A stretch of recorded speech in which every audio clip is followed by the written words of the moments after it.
Commander Abhinandan. Okay. I hope you have been treated well over here with us. Yes, I have, and I would like to put this on record. And I will not change my statement if I go back to my country also.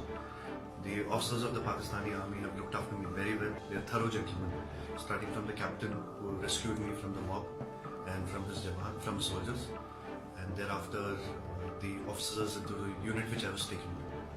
Okay. This is what I would expect my army to behave as, and I am very impressed by the Pakistani army. Okay, wonderful. So, Wing Commander, you hail from which place in India? Am I supposed to tell you this, Major? I'm sorry. I'm from down south. You're from down south? Yeah. Okay. And are you married? Yes, I am. You're married. Yes. Okay. I hope you like the tea. The tea is fantastic. Thank you. Okay. And now coming over to some specifics. Which aircraft you were flying? I'm sorry, Major. I'm not supposed to tell you this, but I'm sure you found the wreckage. And what was your mission? I'm sorry, I'm not supposed to tell you this. Thank